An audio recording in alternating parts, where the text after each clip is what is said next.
Can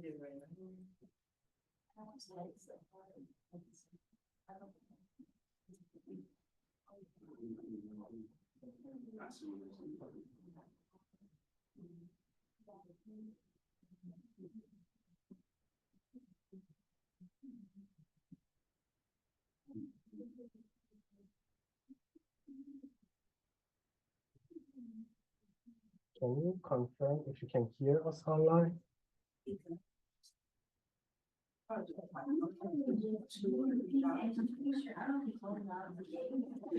Hear me?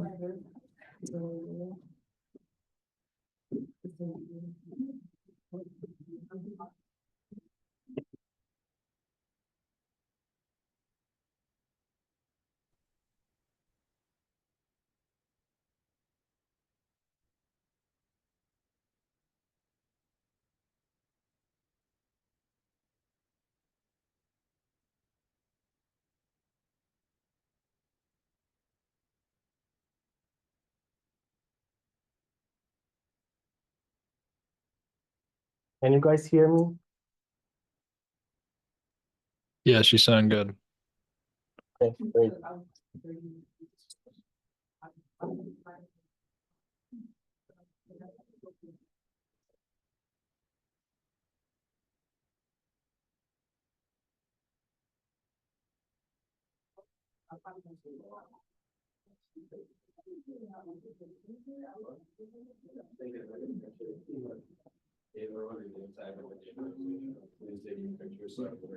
Did you use that? Yeah.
I mean, you could go Mark. Sure, I totally. We decided. Yeah. Yeah, because you said that one.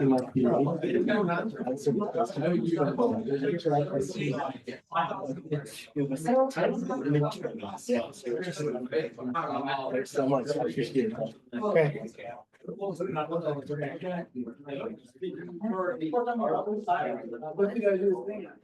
All right. Lecture in session now. Welcome back to the class. So today it's our honor to have Professor Ian Shapiro. So he is actually the Associate Director of Building Science and Community Program at Syracuse University Center of Excellence in Environmental and Energy System. I don't want to have a long introduction of him, but I got a chance to work with Professor Shapiro for the Syracuse University South Campus project. His primary area of expertise is heat pump. He also founded a company. I also with engineers at Titan, and it was really a blessing experience. So please welcome Professor Ian Shapiro, and we listen to the lecture about heat pumps.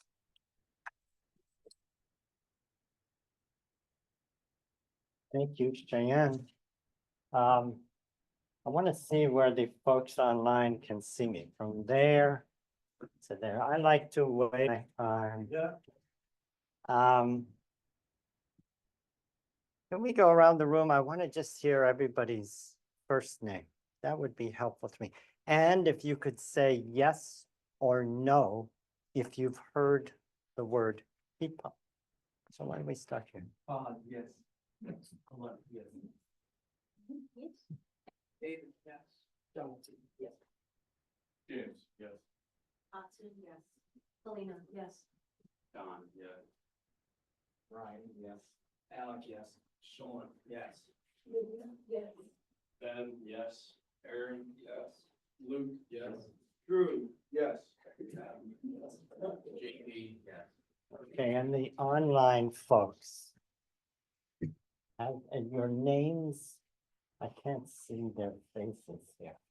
Just names, unmute yourselves and first name and yes or no, have you heard of heat pumps? At this point, everybody has heard, so it's gonna be weird if you say no. Dan, yes. Alonzo, yes. You're not pressured or anything. So just shout out, what have you heard about heat pumps? What do you know? What do they do? Like heating and cooling from spaces? Yeah, heating and cooling to spaces. Very good. Anything else? Do they work good? Yes. Anyone heard any complaints? You can be honest. There was an article in the New York Times a couple months ago. And it caused a big stir because somebody said that, you know, this reporter found some people who thought they were expensive. No, he tried it in his own house. And it was more expensive than he wanted it to be. And he had some grumbles and complaints. And well, he must have been hammered with comments from environmentalists like us, you know. You can't stand in the way of progress. And so he wrote a second article. He interviewed me for it. But they're actually a mixed bag. And if not done right, they won't heat a house well enough. You know, that's, I mean, we are looking to heat pumps to help us eliminate the use of fossil fuels for heating buildings, like across the world. This is a big deal. It's a major, major undertaking. And yeah, I've been working with heat pumps. I don't want to tell you for how long. Well, I'll tell you, it's over 40 years. So I designed heat pumps at Carrier, and I've just been working with them. And I feel that as professionals in the field, we need to be very honest about what they do well, and very honest about what they don't do well. And so I'm going to talk a bit about both. How do they work? Anybody know? How does a heat pump work? Yes.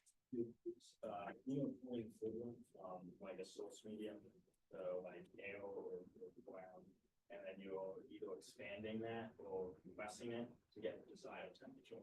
Very good. So we're heating, or we're looking to a source of heat, and then we're going to compress or decompress it or something in order to get either heating or cooling. That's a very good description. Now, I take that description and I tell people, like my family, well, we compress and we decompress, and they say, you got to be kidding me. You're telling me you're going to take heat out of the cold air outside in the middle of winter and heat the house. Well, that's not possible. So how is it possible? What's an example? Can you think of anything other than compressing and decompressing where we might absorb heat outdoors. Any other example? How can we get heat out of on today, right now? How could I go out there and get heat? Yeah.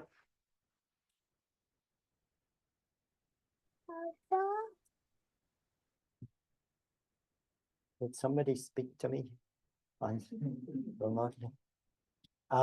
Well, you could get heat from the sun, and that's solar energy, and that would be definitely possible. But we're talking about doing it 24 hours a day, even when it's dark at night.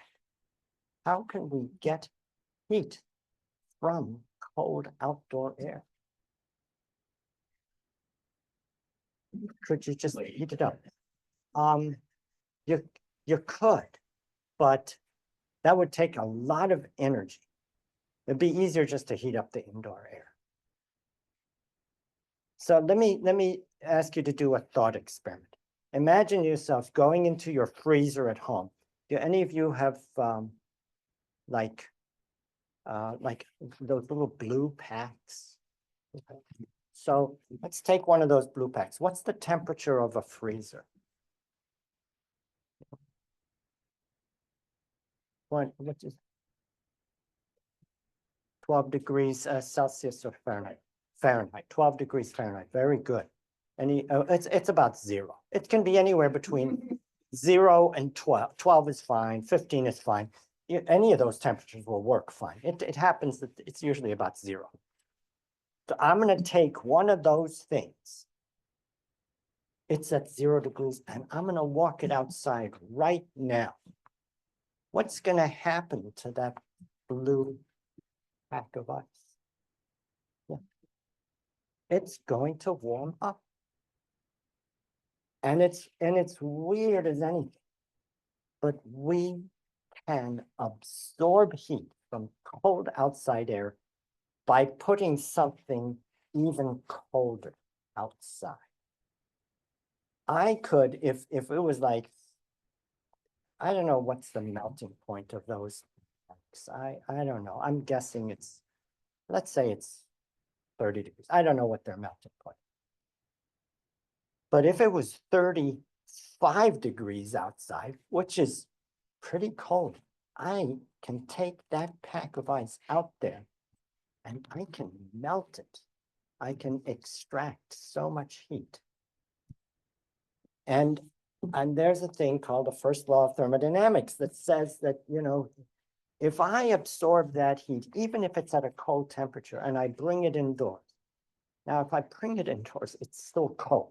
And if I just throw it on the table, it's going to air condition the building, which I don't want to do. I've got to do something to it. And that's where, what's your name? Sean. That's where Sean said we're going to compress it, decompress it, something. What we do is we take a gas. We take a gas and we walk it outside at a very cold temperature. And is it a gas? No, it's a liquid. We take a liquid, I'm sorry, take a liquid, and it's in a pipe, and we take it outside to a big box, and we boil it at a very low temperature. We absorb heat. Then we pump it back indoors, and we compress it. And what happens when you compress a gas? I should also talk to these nice people.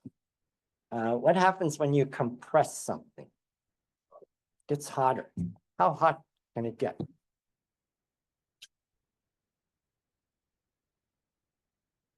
You can get as hot as you want it to get. I mean, if you compress it a lot, you can make it whatever you make it 200 degrees. So it's a little weird, but the bottom line is we're pumping this fluid outdoors and indoors, outdoors and indoors. And when it gets outdoors, we have it at a very low pressure, and we have it as a liquid, and it boils. Then we bring it indoors. We actually compress. The compressor is usually outdoors. It doesn't have to be, but your compressor is usually outdoors because it's noisy. And we compress the gas up to a high pressure. Usually it's a few hundred pounds per square inch. How many, what's the pressure in your car tires? Anyone, any car people here? Yeah. 32 pounds per square inch.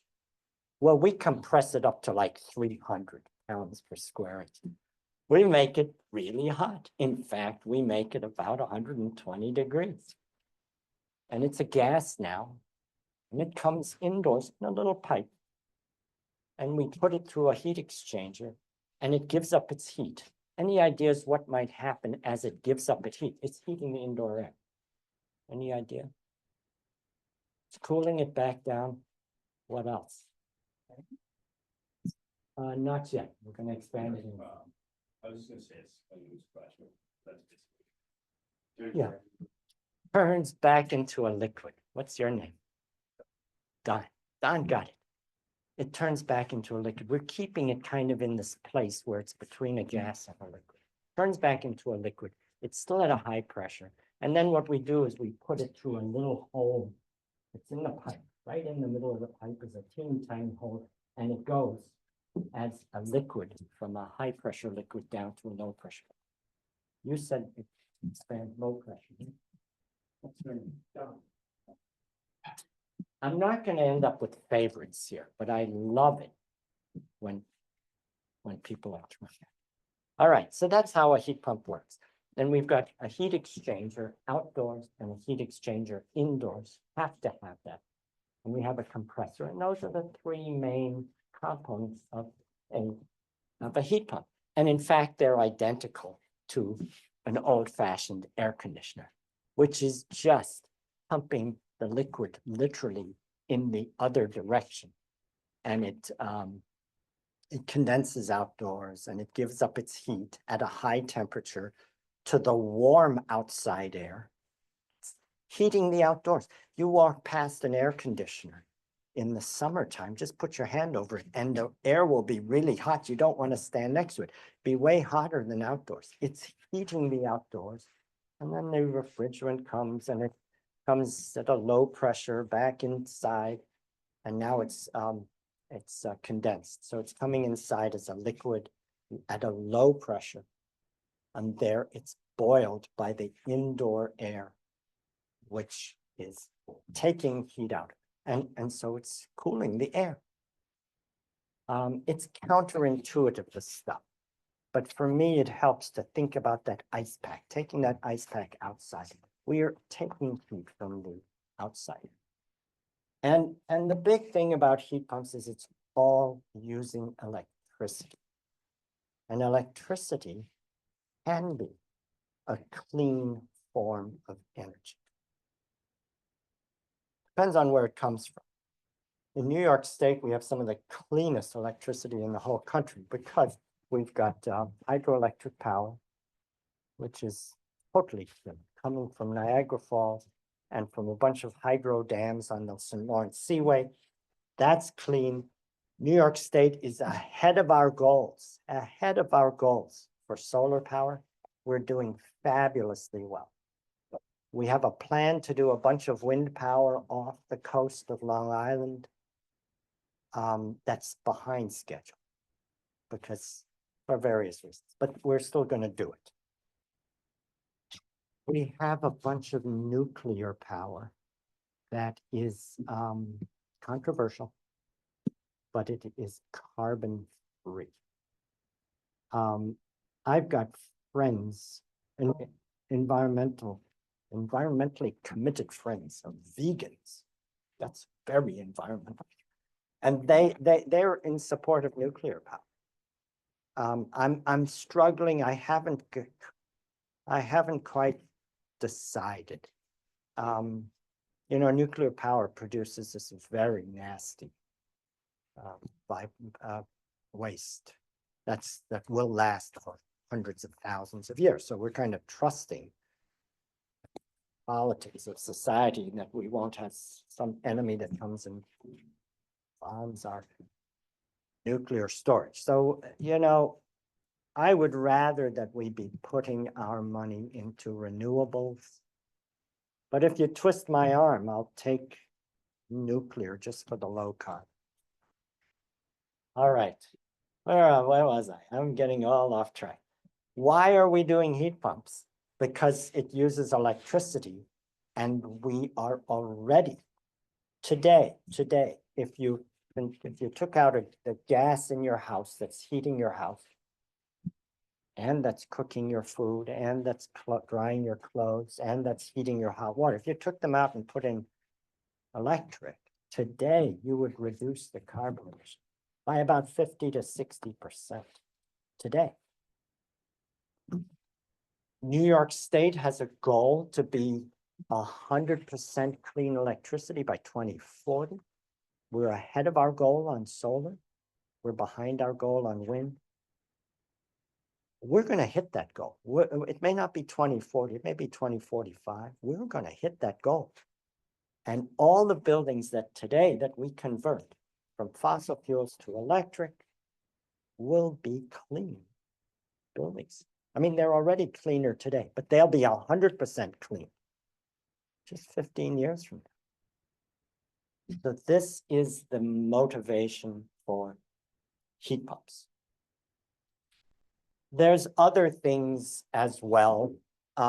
Heat pumps, can you remind me your name? Yes. Fahad. Fahad. From Iran? Pakistan. Pakistan. So welcome. I love ESF. I love it for the international students. This is one of the most international. I'm an immigrant myself. I'm a dual US UK immigrant. Came in with a green card. I've had every visa in the alphabet. I've had a F visa, G visa, H visa, J visa. I did them all. So anyway, international students, American students, you're welcome too. And Fahad said correctly. Where was I? I lost my train of thought. We're talking air conditioning. Air conditioning. So a heat pump does cooling and heating, and many of our buildings. Who grew up with air conditioning in your house? Yeah, about 2/3 of you. I didn't. And there's many buildings today. I'd venture to guess most buildings today don't have air conditioning. And as we head into a warmer climate, air conditioning is not a luxury. It's like, I'll be honest. I won't be dramatic. I'll be honest. It's survival.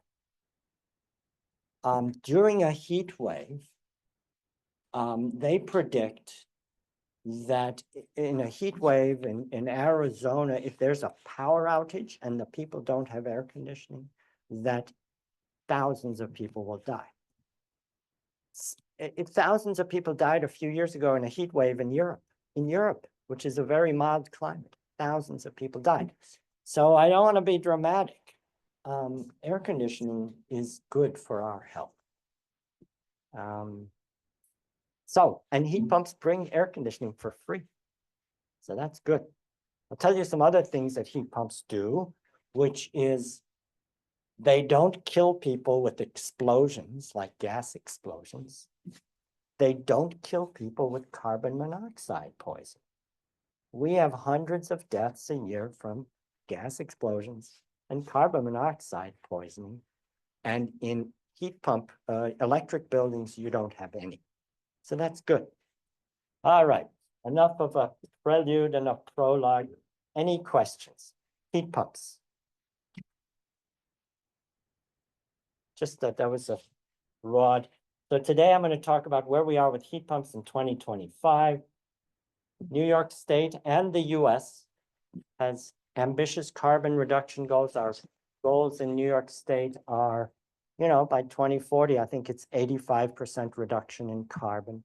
Carbon emissions, carbon isn't the only thing that's contributing to greenhouse gas increase, but it's like the big one. And the big one is from combustion. Like gas, when gas burns, it's CH. Have you all taken chemistry? Yeah. CH4 plus O2 makes CO2, which is harmless for breathing, but it's not harmless in terms of carbon emission, plus H2O, plus water. So we're wanting to reduce that combustion. There are other greenhouse gases, but this is the one that we're focused on with electrification. Major thrust is electrification. Electrification is kind of almost synonymous with heat pumps. It certainly is for heating, certainly is for space heating, water heating, clothes drying, and some industrial applications. There's a few things we can't do with heat pumps, but we can do a lot. We're now seeing lots of results. If we have some time at the end of today, I'll show you some real-time data that we're getting from some heat pumps. It's interesting. And these results are coming in. I've been working with heat pumps for 40 years. In the last few years, I've seen more data than I have in 40 years. We now have them in buildings. We got them all around Syracuse. I have them in Ithaca, where I live, down in New York City. We're finally getting data, good data, lots of data. It's not only in the last few years, in the last few days, I've gotten new data, and I'll tell you about it. Last few days. I mean, this is how much data we're getting. And the technology is changing. There's new kinds of heat pumps coming along. It's actually a very exciting time. So today I'm going to talk about types of heat pumps, trends in adoption, and I'm specifically going to contrast new buildings with existing buildings because they're different. Efficiency of heat pumps. When we run a heat pump, I gotta talk to these people too. I haven't forgotten. When we talk about heat pumps, we're trying to extract heat from the outside air and put it indoors. But we're using some energy as well. We're using energy to compress that gas. We're also using a little bit of energy to run fans. So we're using some energy and we're getting some energy.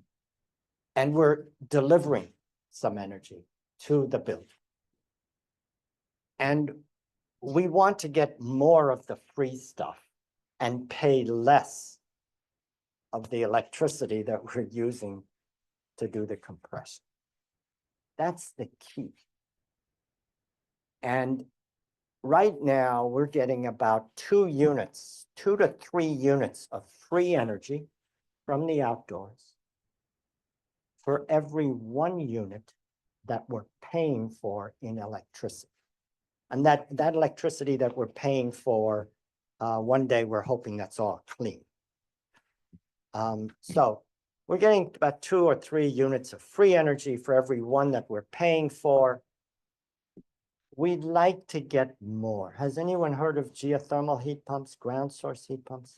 So ground source heat pumps, they extract the heat from the ground, which is warmer than the outside air. So they're more efficient. We can typically get about 4 units of heat, free heat, for every 1 that we're paying for. So that's good. So we'll talk about some efficiency, and then we'll talk about some new types of heat pumps. I'm going to just give you some terminology. You know, this is what a heat pump looks like. There's a box outside. It looks like a central air conditioner. If you've ever seen a central air conditioner, it's not this big. It sits outside. And then inside, you have another box. It's usually in the basement, but it could be up on the wall. If you've ever seen a ductless heat pump.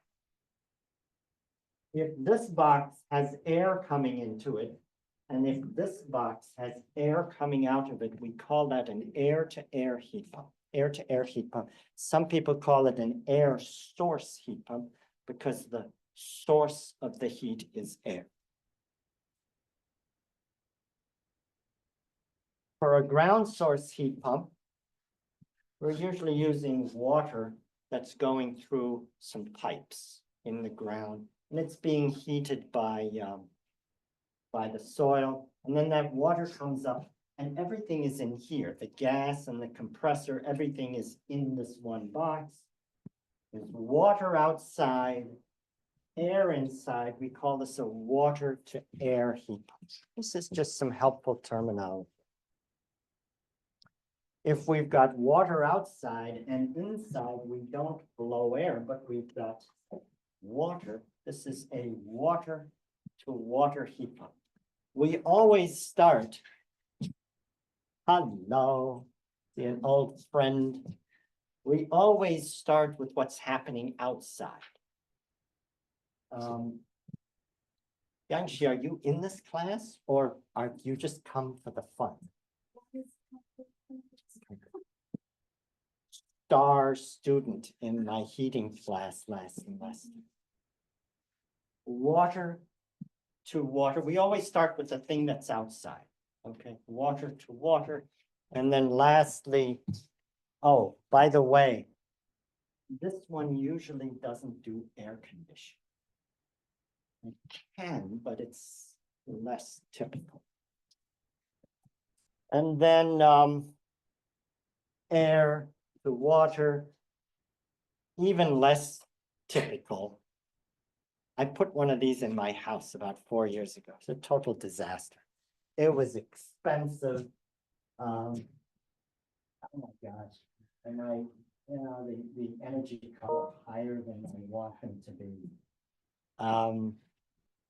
I mean, it works, but I'm not that happy about it. Air to water, air to water. So I'm discouraging people from air. That's a longer story.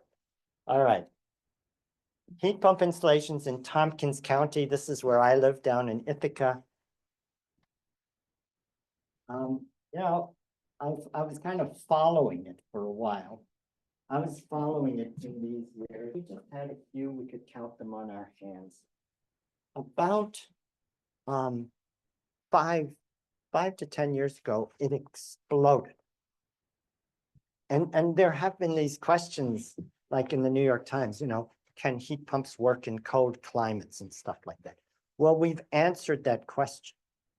We have thousands of heat pumps in Ithaca, in Tompkins County, and I guarantee you by now, Syracuse and Onondaga County has thousands. And this is a big change. This is really a big change. Big change. I think we've answered the question, can they work in this climate? They, of course they can work. You just need to design them and choose them correctly. There's this question, can heat pumps work in cold weather? Well, that's the data I just got this week. We're monitoring about 5 heat pumps down in Ithaca, 1 in Surrey. And I asked our PhD student, you know, about 3 days ago, we had this brutal weather. I mean, it was cold, but significantly, we had very high winds. It was terrible. Specifically, it was colder than what we usually design heat pumps for. It was way cold, plus the high winds. So I said to my PhD student, don't see what the indoor temperature was in these houses. And these houses have no backup heat. They don't have like a gas furnace that they can turn off or an electric resistance. These only have heat. And the answer is they all stayed toasty warm. Now I know from the physics of it, I know that this is possible. And it's you just choose the right heat pump and you'll be fine. You'll be fine down to -12. But there's questions about how if people are doing that. And I think some people are putting in heat pumps that are too small. And when you put in a heat pump that's too small, the house won't be warm. Just like if you put in a just like if you put in a gas furnace that's too small, the house won't be warm. I mean, we have all been in a house where there is a room or the whole house that is too cold in the middle of winter, even with gas heat. Because if somebody made a mistake and put in a furnace that was too small, a gas furnace, the house will be too cold or a room will be too cold. So, I know from the physics that this is not a non-issue, but it is a major perceived issue. When you go out and talk to your family, you'll hear people say, well, they don't work in cold weather. And, just try and be polite and say, just tell them your professor said that it's physics. You just need to size them right. But now we're getting data that we can do it, and we can do it without backup. This is big news. Market penetration, where are we putting them? We're mainly putting them in new buildings. Yes, When you say size of light, what exactly would you change for size of things? Yeah. What's big and small? Like, oh, yeah, well, you buy them, what do we buy by the size? Flour. You're gonna make a loaf of bread. My daughters are bakers. They watch the British baking show. Any British baking show? It's amazing TV show. So they're baking a cake. And it calls for, they're baking a cake for a big party. It calls for 5 pounds of flour. And if they go to Wegmans and they buy 1 pound of flour, they won't be able to make the cakes. I mean, I hate to say it, but it's that simple. A heat pump comes in different sizes. They're rated in, in Europe, it would be kilowatts. Here we rate them in BTUs per hour. We've got this old antiquated metric called a ton. So we talk in air conditioners, a small room air conditioner that goes in a window is a half a ton. And a central air conditioner is between 2 tons and 5 tons. And the heat pumps are the same. And if you've got a 4-ton house and you put in a 2-ton air conditioner, heat pump, that house will be cold. I guarantee you. I promise. Yeah. Undersized equipment because heat pumps are intended to run. Yeah.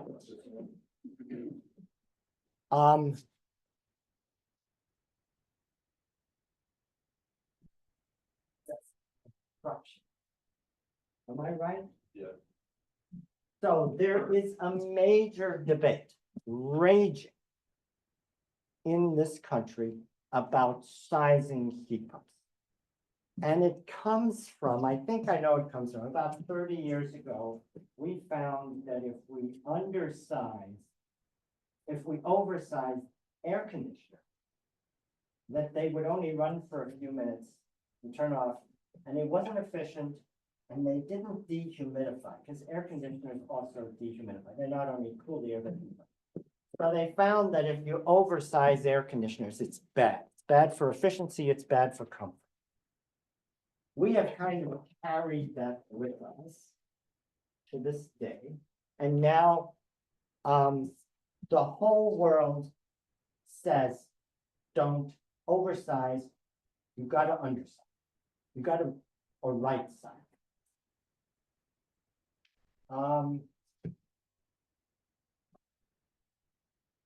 A lone voice in the wilderness standing in front of you is taking the position strongly that this is a mistake. I'm going to hold off on this till the end of the lecture, but I've got data that is recent, like the last few weeks, but I've been seeing this for the last few years. It shows that the heat pumps are short cycle. And the whole industry is calling this short cycle their overselling. But I believe they're wrong. I believe it's a control. And they're not controlling the compressors. And I think we've got some pretty good evidence. But we need you guys, okay? We need good scientists, because right now, most of our industry is like my age and have been doing gas and oil for like 1,000 years or something. We need good, sharp people, because right now there's a lot of debates about heat pumps and about heating and about comfort and about cold climate and about backup heat. I've got strong opinions.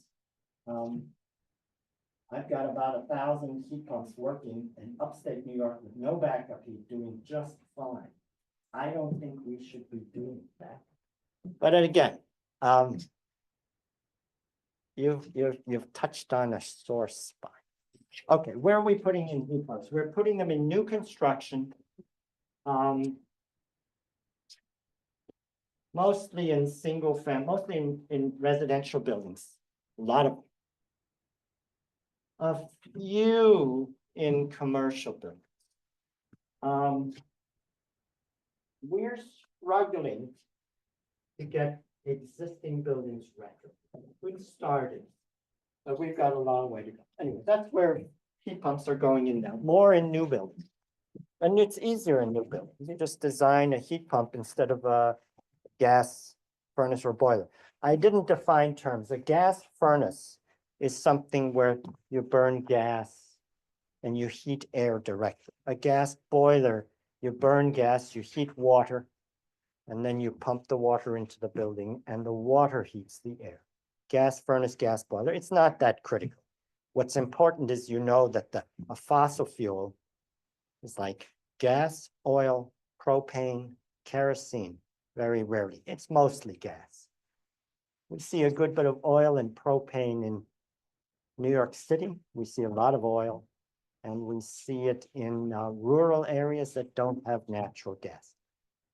But I want you all know what fossil fuels are, right? It's really important. That's what's the combustion of fossil fuels is really what's contributing to climate change and global warming. We're wanting to reduce that. All right, let me keep going. Energy results. Ground source heat pump, coefficient of performance. That's the efficiency. On average, 3.6 parts of free outdoor heat for every 1 part where we're paying for electricity. This was Hugh Henderson. He's a wonderful, wonderful researcher. You both know Hugh. Wonderful researcher, Casanova, New York. Really one of the best in the country. Residential heat pumps. Oh, it's terrible. You can't see it. This number at the bottom right says 2.5. So this is air source heat pumps, air to air, not ground source. The last slide, that very nice, beautiful 3.6. Remember, I said earlier, I said 4. I exaggerated. 3.6. This is really important stuff. Here, average of 2.5. Many studies in cold climate. 2.5 units of free heat for every one that we're paying for. We would like this to be better. And that's what we're working. Air to water heat pumps, that's my house. Actual performance at my house. COP of 2. That's really lousy. Any guesses as to why the efficiency is so low? Air to water. Any guesses? Yes. It takes a lot more energy from the air to heat up the water. Yes, and why? Water.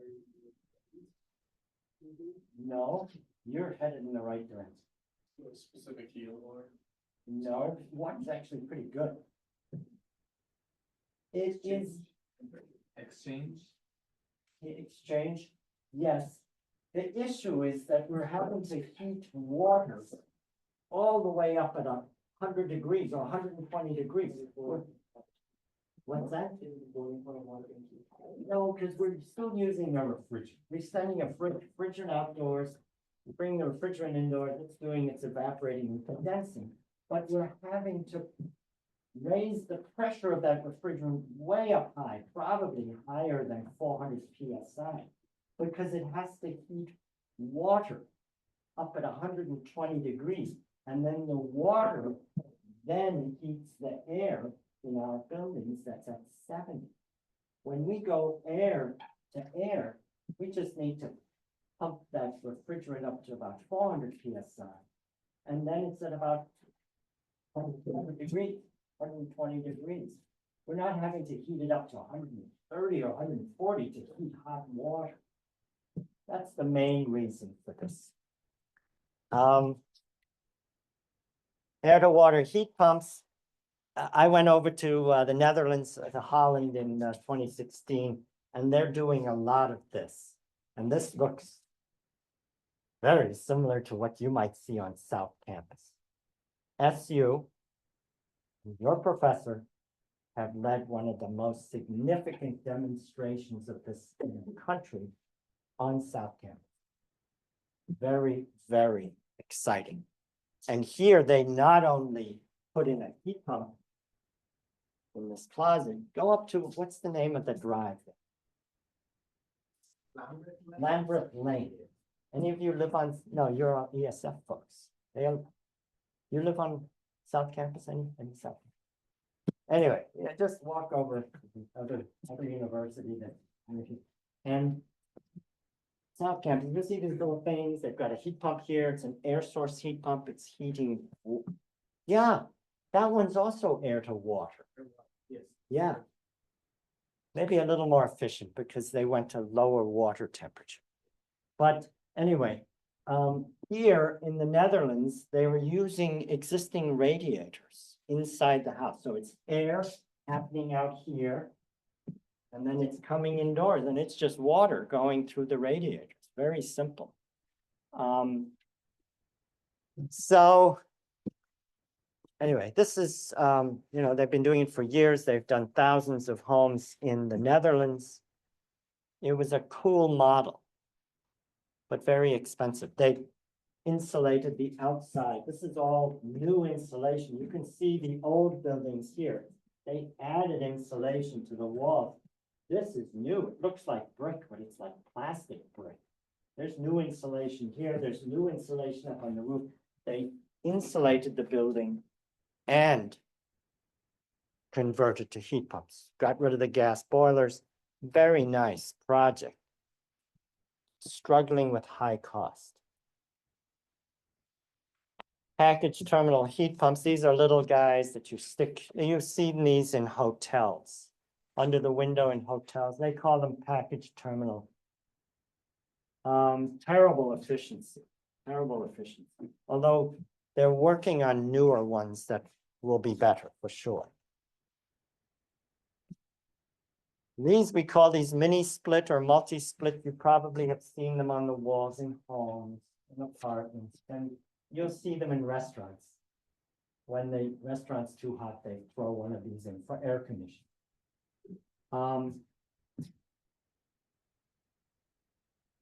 So we looked at some data on these. We weren't looking at COP. We weren't measuring COP. We were just measuring energy use. And so we found this 7.5, but for big commercial heat pumps, we found much higher energy use per square foot, much higher, almost twice as high.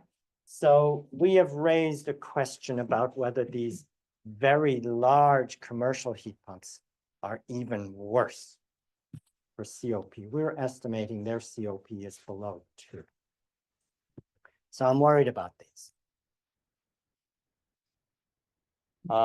Reasons, they call them VRF, variable refrigerant flow. There's a bunch of reasons why their efficiency might be low. This is pure speculation. And then this is another type of heat pump, also not super efficient. I'm not going to go into this. This is a kind of like a hybrid. It's like a Prius. It uses both some gas and heat pump. I don't like them.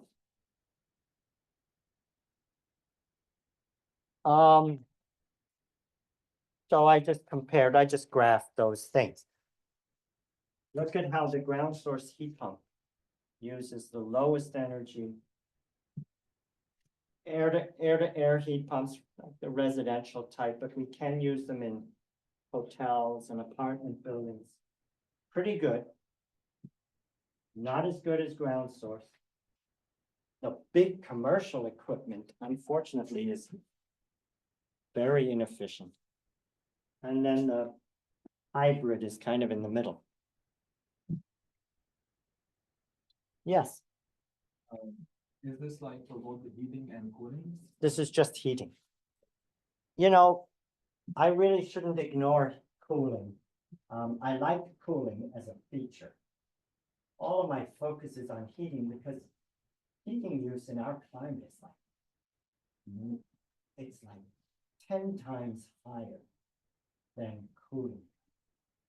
We're lucky, we're in a mild climate, the air conditioning is important, but it's important for about 10 or 20 days a year. Unless you're in a office building and there's lights and computers and people, or a classroom. And we in this classroom are making that will require air conditioning starting in May, June. So in commercial buildings, air conditioning use is higher. But my focus is still on heat. You know, I get distracted with heat. People remind me, don't forget cooling. So this is just a summary. This is exactly what I said. These are installation costs, some examples. And they've come up even higher than this.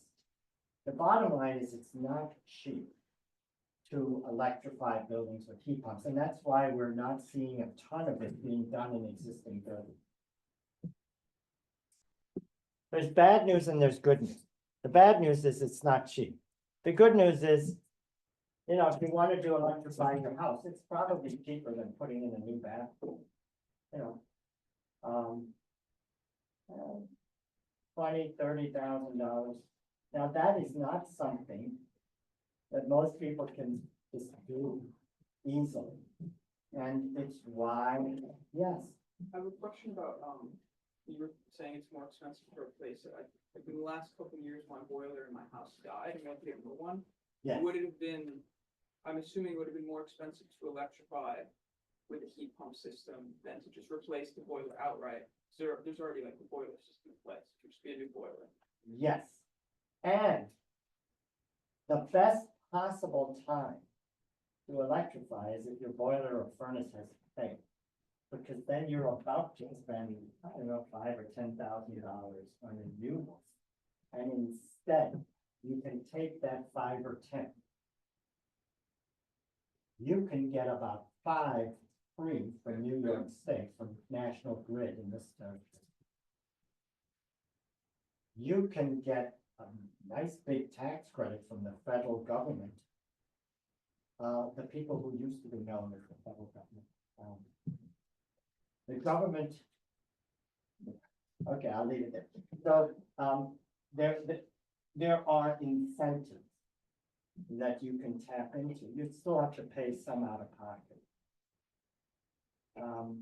But what I recommend to people, especially homeowners, kind of have a plan ready for if you want to do this, but have a plan ready 1 or 2 or 3 years ahead for when you're going to need to replace your gas equipment, and that's a great time to do it. But we're doing this. We're doing this even for boilers and furnaces that are not failing. We are doing, New York State has a program now. They've got $250 million budgeted to do electrification in existing apartment buildings. $250 million. They're basically paying for the whole thing. So, and there's going to be more investment coming on because it's a good thing to do. Everyone's worried about the electrical costs. I'm not going to go into this. There's some details about you're putting in more electric stuff into your house. So in some cases, you need to upgrade your electric service or parts of it. I'm not going to go over that. New systems and systems we don't have enough information on. Rooftop heat pumps, rooftop. So on Erie Boulevard, there's a ton of big box stores and McDonald's and gas stations. Most of them are heated and cooled by a box on the roof. If you drive down Erie Boulevard, you look up at the roof, you'll see these boxes.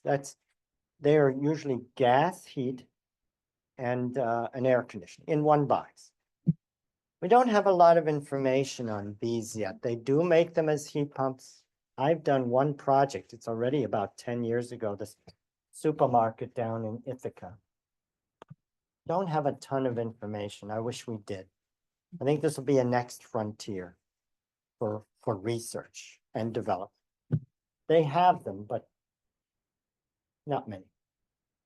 Epica is a little Italian pump.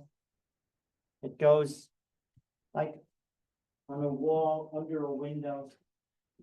In one box, they've got both heat exchangers, the outdoor and the indoor heat exchanger, even though it's sitting indoors.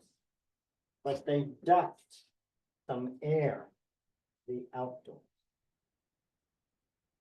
We are going to be putting these into 2 homes in Syracuse to test them. I got a bunch of data from New York City, which showed that these were working extremely efficiently. I think a COP over 3, roughly. I was surprised. But they don't have any ductwork. They don't have any pipes. Don't have any pipe insulation. So there's some things that are intrinsically efficient about them. You put one in every room. Kind of a cool invention. And now we have about 10 other companies that are jumping on the bandwagon. I have a prediction. 20 years from now, I think most new apartment buildings, many new buildings, will have this kind of a thing. That heating and cooling, instead of being something big and central, will be a little appliance in every room.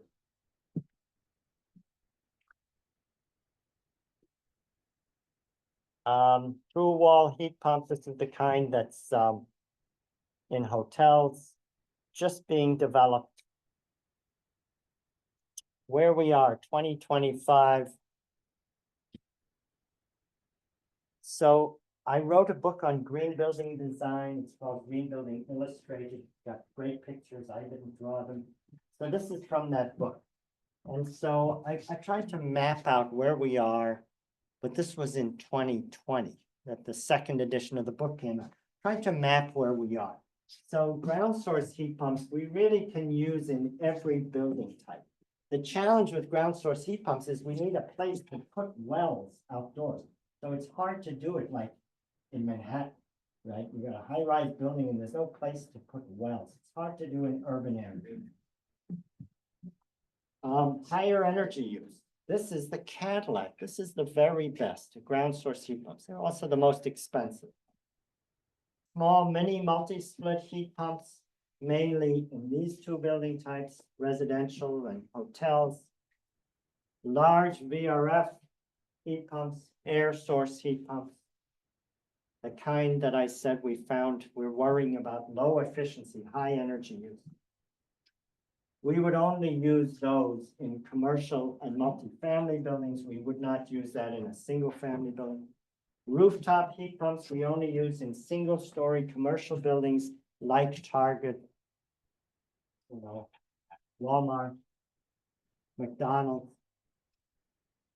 And then package terminal heat pumps, which we mainly use in multifamily and hotels. But I think these are about to leapfrog up here because they're working on some nice new products. And here I've inserted that new Epica, which I found is so efficient. That's where we are today. Wow, how am I doing for time? 4:30, we still got time.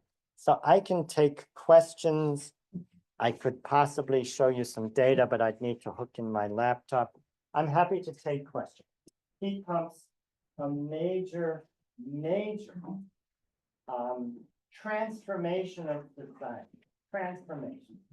We will, I guarantee you, electrify our buildings. We have laws that are emerging that say that all new buildings must be electrified. They cannot have gas hookup. January 1st, 2026, New York State, all new buildings will not be allowed to have gas. So new buildings, for sure, we're headed in that direction. Existing, and you know what? There's resistance in red states, for sure. And it's gonna happen whether there's resistance or not, because they cost less. With a traditional heating system, you pay for a gas boiler, and then you pay for a central air conditioner, you pay for two big pieces of equipment. With a heat pump, you get both out of the same piece of equipment. For sure, I guarantee you, for reasons of the environment and for reasons of construction cost, we're going to without fans. And whether we can do it for existing buildings. I think it would be great before answering the question. Yeah. If you can connect your laptop to show Yeah. some of the examples of the data. So Yeah. I connect from my computer so that people online can also see this.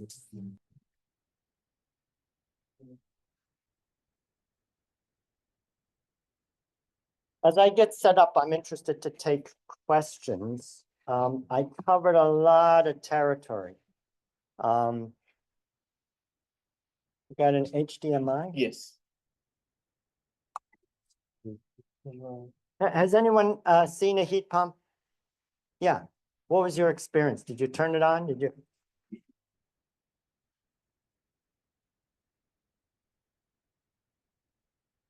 Right.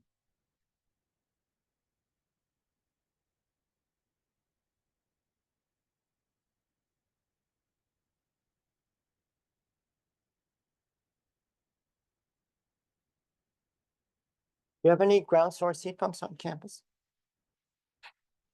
I'm trying to think if we have any at SU, but I'm not. Oh, Center of Excellence had the ground source heat. No. Oh, no, it's not ground floor. Yeah, they study commercial.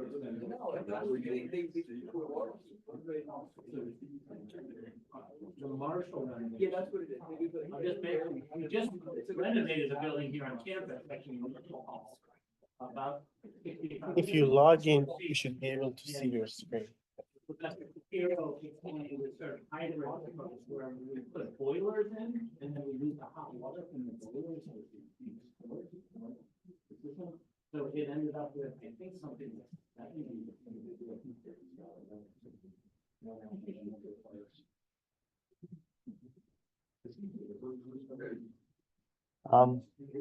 How do I do one of these guys?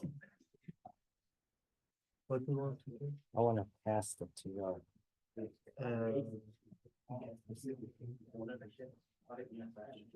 No, paragraph.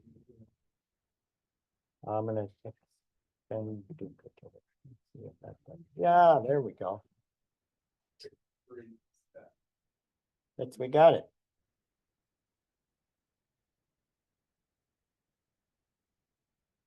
So.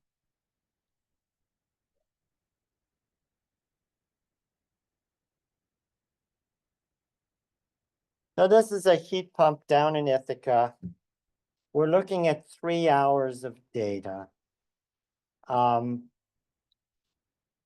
it's pretty cold outside. Let me pull up like 3 months of data.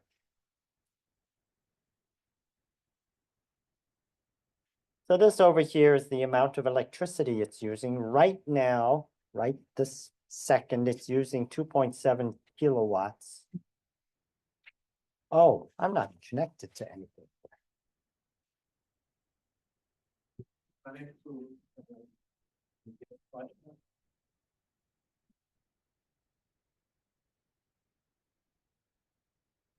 Is that guess?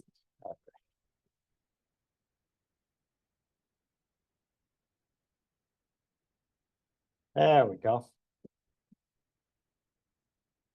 So,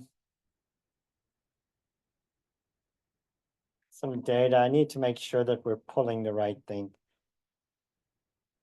That was total energy use for the house. Now I'm just gonna do one heat pump. One heat pump. So that's 3 months worth of data. Some, this is probably last week's very cold data.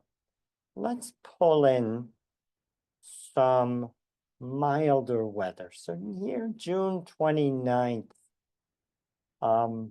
Let's look at the first week, and I'm not June, January. First week of January, let's look at that data. So we're wanting to go maybe a week's worth of data, and we're going to go to, what did I say? End of December, beginning of January. So this is,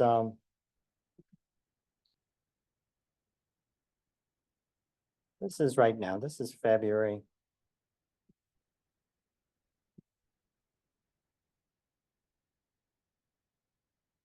When you see January, there's beginning of January. Go back to,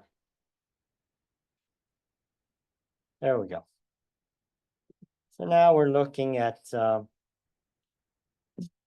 that's December. I went too far.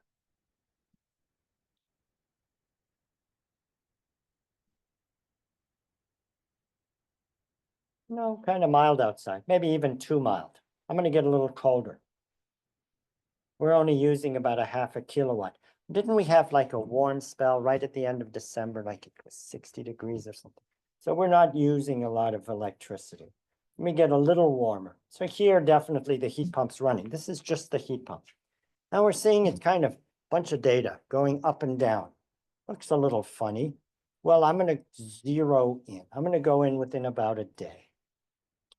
I'm gonna go in even closer. I'm gonna go about 12 hours, 6 hours, 3 hours.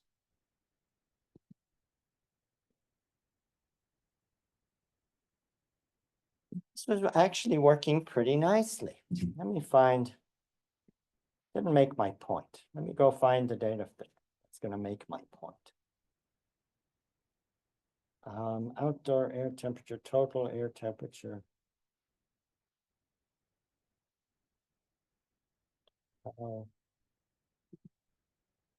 So this is, I gotta remember these houses. This is a house by a fella named George.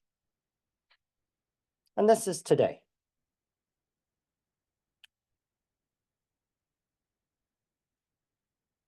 To me, what this is showing, these are variables. That means that the compressor can speed up and it can slow down, and it's supposed to do that for several reasons. It's supposed to do it so that when it's cold, it can speed way up, and when it's warm, it can slow down. It's just like driving a car. When you want to go fast on the highway, you put the pedal to the metal and you go fast. And it's a variable speed engine, it takes you faster. When you want to go slow, you take your foot off the accelerator. Same here. We don't want this thing speeding up and slowing down, and that's exactly what this is doing.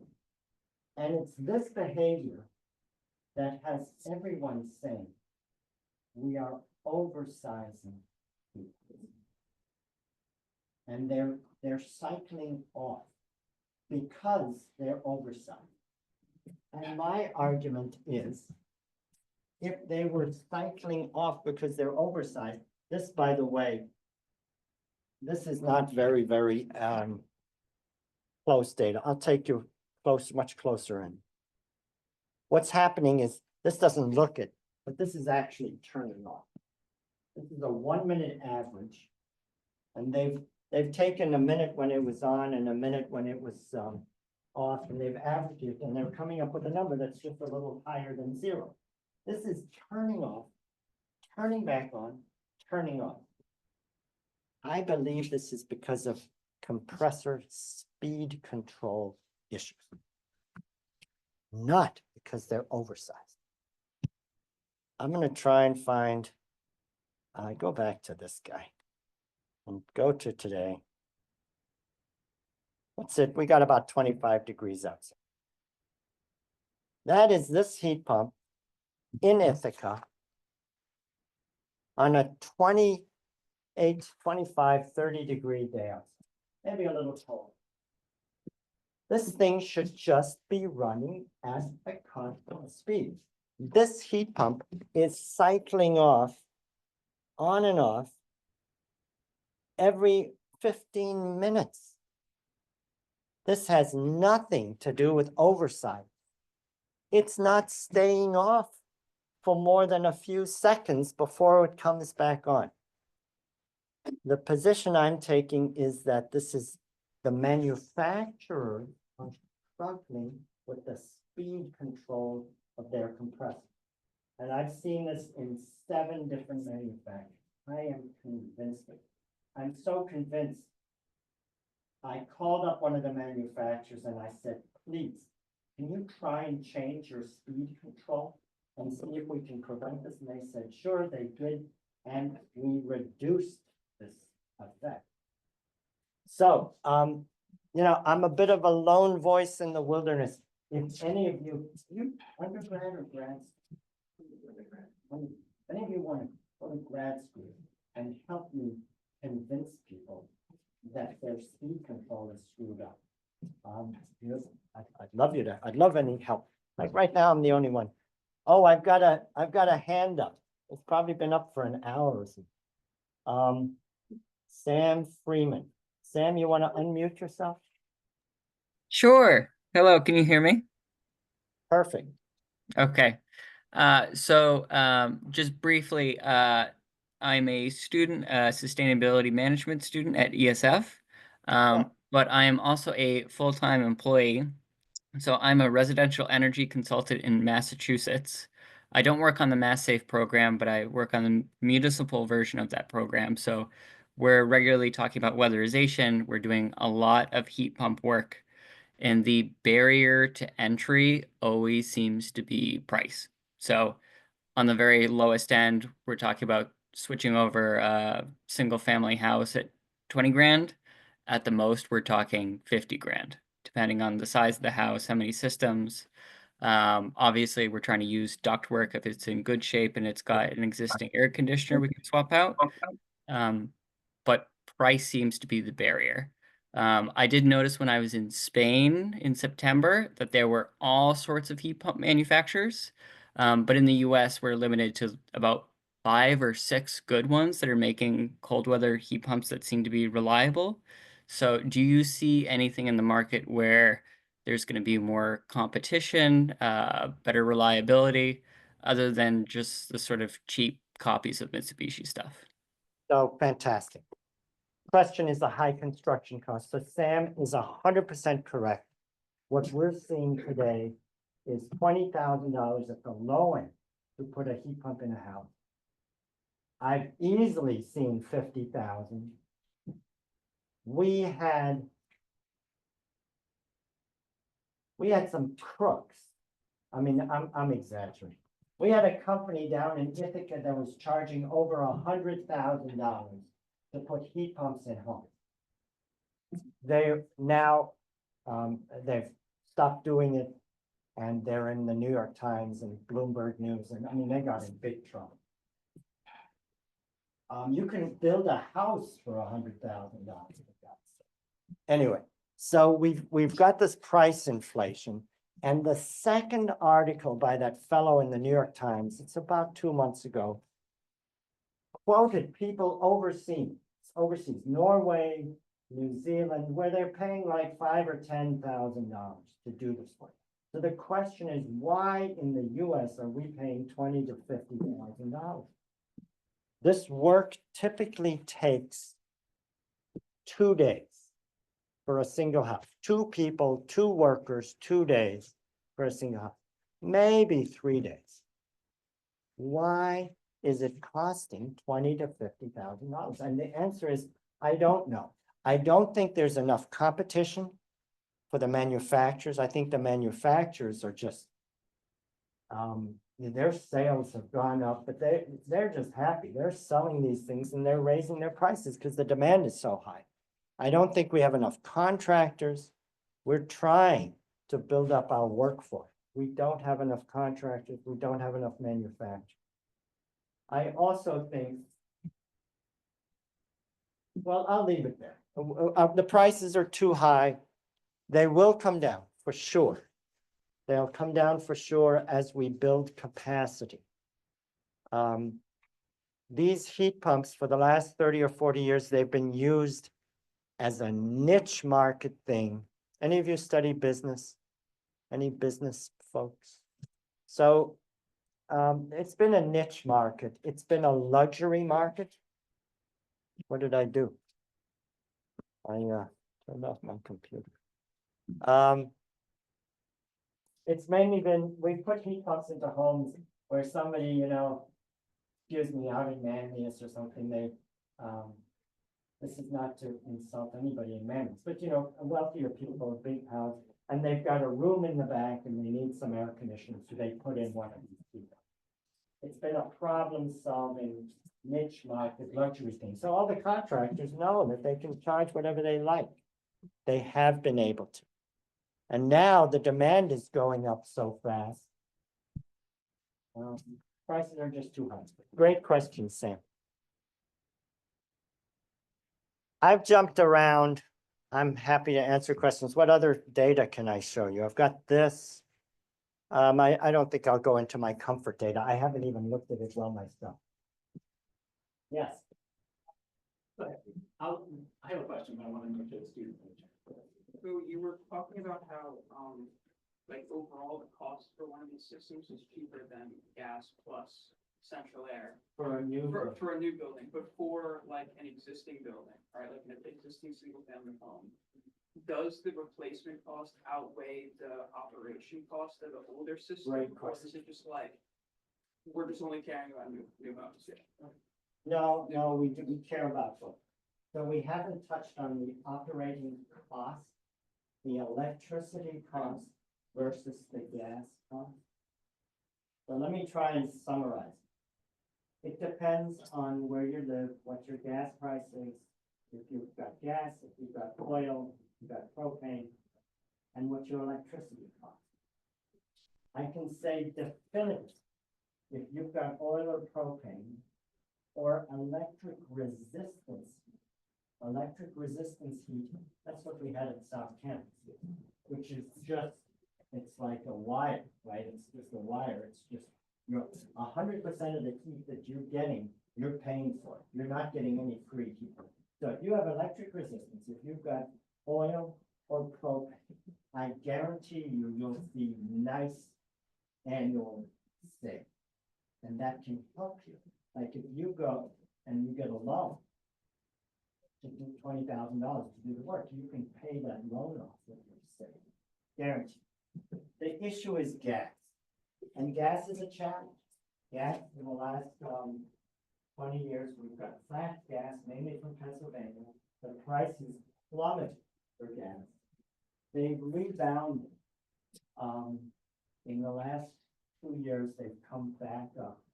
But right now, it's a horse trade. You might not save with a heat pump. And if your COP comes in at 2, you might pay more.